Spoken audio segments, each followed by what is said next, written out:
जर्दा बनवण्यासाठी इथे तांदूळ घेतलेले स्वच्छ धुवून अर्धा तास भिजवून आता आलेले पाण्याला उकळी ह्यामध्ये टाकून घेऊ 2 तमालपत्र आणि 2 विलायचीचे बोंड असं आणि कलर टाकून घेऊ यामध्ये लाल कलर घेतलेला आहे मी आणि हे आपण तांदूळ धुवून भिजवून घेतलेले अर्धा तास आता ह्याच्यामध्ये आपण बॉईल करून घेऊया तांदूळ सगळे आता राईस बी बॉईल झालेले आहेत आता ह्यामधून आपण राईस काढून घेऊ असं सगळे साईडला गार करून घेऊया सगळे आपण राईस काढून घेतलेले आहेत गार करून घेतलेले आहेत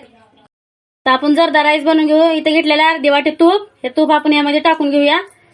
आणि थोडेसे ड्रायफ्रूट आहेत ह्यामध्ये आपण लालसर भाजून घेऊया काळे मनुके लाल मनुके काजू बदाम किसमिस हे घेतलेलं आहे सगळं विलायची पण घेतलेलं आहे 4 खोलून असं बारीक नाही केलेली विलायची आता ह्याला आपण लालसर करून घेऊया सगळे ड्रायफ्रूट भाजून झाले आहेत ह्यामध्ये टाकून घेऊ 1 वाटी असं मोठी साखर आणि साखरेला आपण विरघळून घेऊया 1 वाटी दूध टाकून घेऊ यामध्येच आपण आता हे विरघळून घेऊया आपण साखर पण दुधामध्ये 1-2 मिनिटं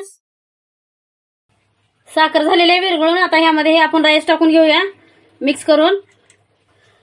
आणि मिक्स करू यामध्ये आता हे सगळं आता सगळं मिक्स करून घेतलेलं आहे आपण यावरती झाकण ठेवून याला दम लावून घेऊया अर्धा किलो तांदळाला मी पावशेर साखर घेतलेली आहे आता ह्याला दम लावून घेऊ 15 मिनिटं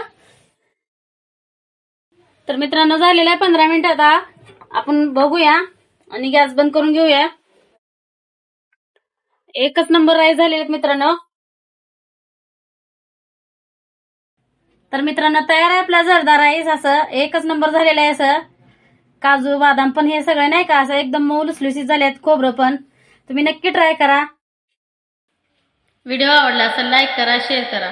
फॉलो करा सबस्क्राईब करायला विसरू नका